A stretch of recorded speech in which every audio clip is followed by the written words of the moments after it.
Good morning, I'm Ilka Oster. Morning, I'm Jo Drennan. What happens when we step into the river of change? You know those moments when you decide that you're going to do something new, you're going to change your behaviour, and it takes, you feel excited, you feel motivated to dip your toe into the water, to take that first step into the river, and then it gets tough. Like going to the gym, like making a choice that, yes, I'm going to get fit, and you make a start, but what happens, Ilka? What happens? Like when By February, what happens? Like the gym, like when I want better communication with my children and I read a book and I decide, yes, I'm going to do this, and then Motivated. Then the poop hits the fan the first time they upset me and I lose it. Why is this so? Well, yes, the river is a very good analogy because you're on one bank, and yeah, you get that burst of inspiration where you're going to move forward and you're going to get to the other bank, and on the other bank is the true change. You've made true change. You've got right through the river.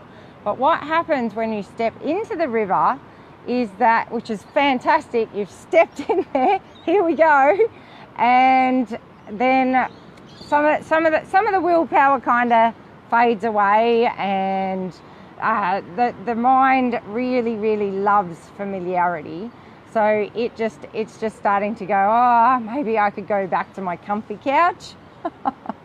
maybe I could skip the gym this morning. And yeah, something happens with your children and you're back in being triggered mode, and you're just over this change thing. So you've got a certain way through the river. Maybe you're a third of the way through the river, and really just by doing a few more things, you could actually start to really get right to the other side. But this is why our Awakened Parenting webinar that we ran, and in our course, we do experiential things. Like, you can't go to the gym and get big biceps if you're not at the gym. And it's exactly the same with changing the subconscious mind. It's something you've got to do. But once you're in the river, it's like this resistance comes up, and if you're not, you haven't got a personal trainer coming to your door every morning and saying, Ilka, it's time to go to the gym. Then at the start, it can be really difficult until you've really developed a habit of going to the gym, and communicating more calmly with your children is no different to that. At the start, I know when I started to make big change, and you're the same, Jo, sure? Yeah. I needed people to help me and to really be there with me in the gym of my mind, going through the things with me and helping me to notice what was going on inside my subconscious, show me how to make the changes. And I actually had to show up and do it every week, and then practice it every single day, and I still do that. So making these changes, you get to about a third of the way across. The other thing that happens is what?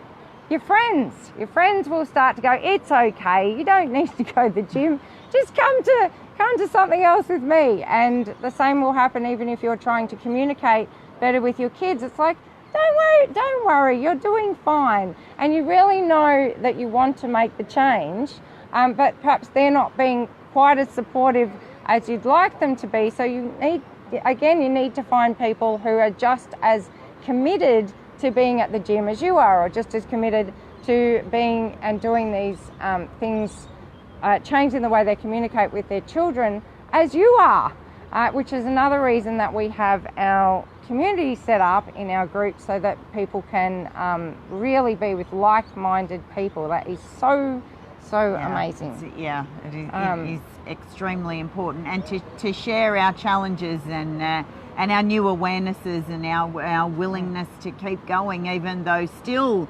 Ilka and I still have days when we Yeah, things happen. Make mistakes, for want of a better word, but you know, when we don't communicate fantastically with our children, and it's a continual process, really, of looking at the way that we're behaving and deciding to keep going with this new behaviour.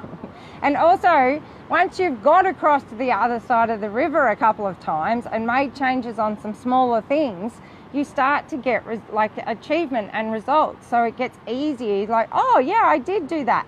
And you have an experience of it. And that's one of the most important things, because you can't get big biceps at the gym by not actually going and lifting the weights. You have to actually be there doing it. And it's the same with the work on your subconscious, which is why in our group we actually take people, like every week we're doing an hour and a half of work on your subconscious mind. You are doing this, so you get an experience of it, and that is really what is going to help take you across to the other side of the river and make changes. And then eventually you will know that you can keep making those changes, and it becomes easier and easier and much easier to get back on the bandwagon and cross those rivers many times. Bigger and more expansive rivers you can cross. Yeah, because like you said earlier, the mind likes familiarity. And then as we make change, we have new familiarities to go to, new behaviours that are serving us better. Yes. So we're really, really excited to help people across the river of change, or empower you to be able to eventually do it many, many times yourself and get across to more bigger. See, he agrees. Yeah.